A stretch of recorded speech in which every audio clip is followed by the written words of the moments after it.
Bismillahirrahmanirrahim. Assalamualaikum warahmatullahi wabarakatuh.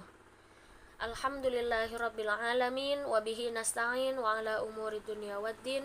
Assalatu wassalamu ala asyrafil anbiya'i wal mursalin sayyidina wa maulana Muhammadin amma ba'du.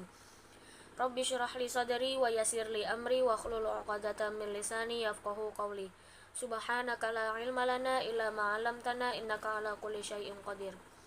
Pertama-tama marilah kita panjatkan puji serta syukur kita atas kehadirat Allah Subhanahu wa taala, karena dengan berkat rahmat karunia-Nya lah kita masih diberikan kesehatan, baik itu kesehatan jasmani maupun kesehatan rohani. Shalawat serta salam selalu terlimpah curahkan kepada baginda Nabi Muhammad sallallahu alaihi wasallam, kepada para keluarganya, para sahabatnya, serta kita yang insyaallah selaku umatnya yang mendapatkan syafaat beliau di hari kiamat nanti. Yang saya hormati Bapak dosen pengampu pada mata kuliah Pendidikan Akhlak, Bapak Muhammad Abdul Ghafur MA.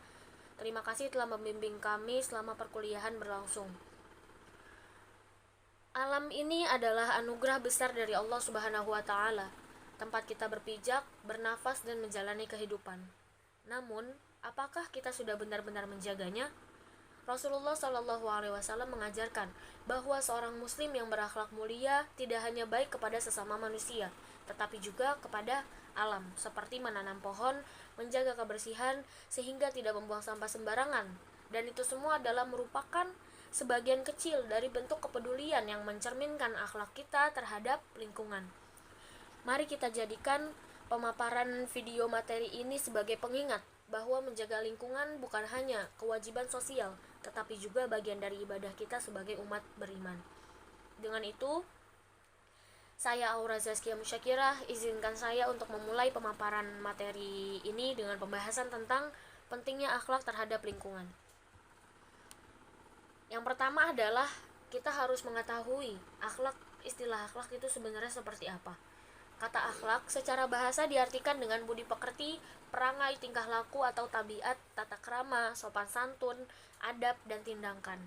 Sedangkan secara istilah, akhlak merupakan tingkah laku atau sikap seseorang yang sudah menjadi kebiasaan setiap individu, dan kebiasaan tersebut terlihat dalam perbuatan sehari-hari. Menurut Ibnu Miskawayh, yang dikenal sebagai pakar bidang akhlak terkemuka, mengatakan bahwa akhlak adalah sifat yang tertanam dalam jiwa yang mendorongnya untuk melakukan perbuatan tanpa memerlukan pemikiran dan pertimbangan. Lebih luas lagi, Ibnu Miskawayh mengatakan bahwa akhlak adalah sifat yang tertanam di dalam jiwa yang menimbulkan macam-macam perbuatan dengan gamblang dan mudah, tanpa memerlukan pemikiran dan pertimbangan. Selanjutnya, lingkungan ini mempunyai istilah, yaitu istilah lingkungan sebagai ungkapan singkat dari lingkungan hidup yang juga sering digunakan istilah lain yang semakna seperti dunia, alam semesta, planet bumi, dan lainnya.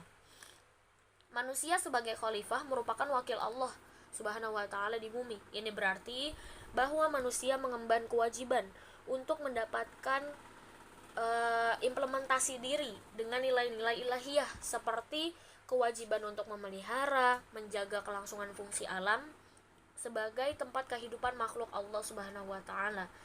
Juga amanah merupakan kepercayaan yang diberikan Allah Subhanahu wa taala kepada manusia untuk melangsungkan pengelolaan alam dengan baik dan tidak keluar dari nilai-nilai ketuhanan.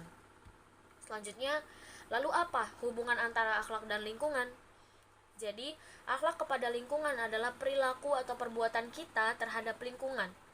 Akhlak terhadap lingkungan yaitu manusia tidak dibolehkan memanfaatkan sumber daya alam dengan jalan, yaitu mengeksploitasi secara besar-besaran sehingga timbul ketidakseimbangan alam dan kerusakan bumi. Lingkungan juga harus diperlakukan dengan baik dengan selalu menjaga, merawat, melestarikannya. Karena secara etika hal ini merupakan hak dan kewajiban suatu masyarakat serta merupakan nilai mutlak adanya. Dengan kata lain, bahwa berakhlak yang baik terhadap lingkungan merupakan salah satu manifestasi dari etika itu sendiri. Terus bagaimana implementasi akhlak terhadap lingkungan? Implementasi akhlak terhadap lingkungan, sebelum kita mengimplementasikan diri untuk berakhlak kepada lingkungan, kita harus tahu dulu bahwa kewajiban manusia untuk berakhlak kepada alam sekitar tuh dasarnya seperti apa. Jadi bagaimanakah dasar kewajiban manusia untuk berakhlak kepada alam sekitar ini? Jadi ada beberapa hal-hal yaitu mengenai kewajiban manusia berakhlak pada alam sekitar ini. Jadi yang pertama adalah bahwa manusia itu hidup dan mati berada di alam, yaitu di bumi. Yang kedua, bahwa alam merupakan salah satu pokok yang dibicarakan oleh Al-Quran. Dan yang ketiga adalah bahwa Allah Subhanahu wa Ta'ala memerintahkan kepada manusia untuk menjaga pelestarian alam yang bersifat umum dan yang khusus. Yang keempat, bahwa Allah memerintahkan kepada manusia untuk mengambil manfaat yang sebesar-besarnya dari alam agar kehidupannya menjadi makmur. Dan yang kelima, manusia berkewajiban untuk mewujudkan kemakmuran dan kebahagiaan di muka bumi. Jadi kelima hal tersebut merupakan dasar dari kenapa kita harus berakhlak terhadap lingkungan dan implementasi akhlak terhadap lingkungan.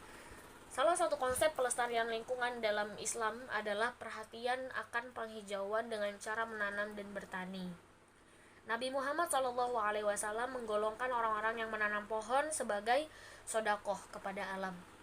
Hal ini diungkapkan secara tegas oleh Nabi Muhammad SAW dalam hadis Rasulullah yang berbunyi dan yang berarti, tidaklah seorang muslim menanam tanaman, kemudian tanaman itu dimakan oleh burung, manusia, ataupun hewan, kecuali baginya dengan tanaman itu adalah sodako. Hadis riwayat Al-Bukhari dan Muslim dari Anas. Persoalan yang muncul dari adanya keterkaitan antara manusia yang diberi kemampuan oleh Allah Subhanahu wa Ta'ala dan alam dengan isinya adalah terletak pada manusia pemegang amanah Allah Subhanahu wa Ta'ala. Mampukah manusia untuk menumbuhkan kesadaran dirinya tentang keberadaan alam dan lingkungan? Yang dibentangkan itu ajaran Islam selalu menghendaki agar seseorang muslim selalu berbuat baik kepada orang lain, termasuk lingkungan hidup, sebagaimana Allah memperlakukan manusia sewajarnya dan memberikan apa yang ada di bumi ini seluruhnya itu untuk manusia. Misi yang terselip di balik penciptaan alam dan isinya adalah manusia berpikir dan berusaha untuk memanfaatkan alam dan isinya untuk kemakmuran hidup di dunia dan bekal untuk hidup di akhirat kelak. Sebab kebaikan hidup di dunia adalah cerminan kebahagiaan hidup di akhirat. Sebagaimana Allah berfirman dalam Quran surat Al-A'raf ayat 56, "Wala tufsidu fil ardi ba'da islaha wad'uuhu khaufan wa tama'a inna rahmatallahi qaribum minal muhsinin." Yang artinya, janganlah kamu berbuat kerusakan di bumi setelah diatur dengan baik. Berdoalah kepadanya dengan rasa takut dan penuh harap. Sesungguhnya rahmat Allah sangat dekat dengan orang-orang yang berbuat baik. Selanjutnya Allah berfirman dalam surat Al-Qasas ayat 77 yang berarti, dan carilah pada apa yang telah dianugerahkan Allah kepadamu, kebahagiaan negeri akhirat, dan janganlah kamu melupakan bahagiamu dari kenikmatan duniawi, dan berbuat baiklah kepada orang lain sebagaimana Allah telah berbuat baik kepadamu, dan janganlah kamu berbuat kerusakan di muka bumi. Sesungguhnya Allah tidak menyukai orang-orang yang berbuat kerusakan. Ayat di atas mengandung pengertian bahwa manusia mempunyai tanggung jawab yang sangat besar terhadap alam semesta agar terjaga kelestariannya. Karena keberadaan manusia itu sangat bergantung kepada lingkungan hidup. Uraian tersebut di atas memperlihatkan bahwa peran akhlak sangat komprehensif, menyeluruh, dan mencakup berbagai aspek ciptaan Allah Subhanahu wa Ta'ala. Yang demikian dilakukan karena secara fungsional seluruh makhluk satu sama lain saling membutuhkan. Punah dan rusaknya salah satu bagian dari makhluk Allah akan berdampak negatif bagi makhluk yang lainnya. Selain itu, apa contoh implementasi akhlak terhadap lingkungan? Berakhlak dengan alam sekitarnya dapat dilakukan manusia dengan cara melestarikan alam, yaitu sebagai berikut. Yang pertama, dilarang penebangan pohon secara liar. Maksud saya dilarang penebangan pohon secara liar. Masih banyak orang-orang yang tidak bertanggung jawab yaitu mereka menebang pohon secara liar tanpa seizin dari orang-orang yang tertentu atau warga setempat. Yang kedua adalah dilarang pemburuan binatang-binatang secara liar. Yang ketiga, melakukan reboisasi.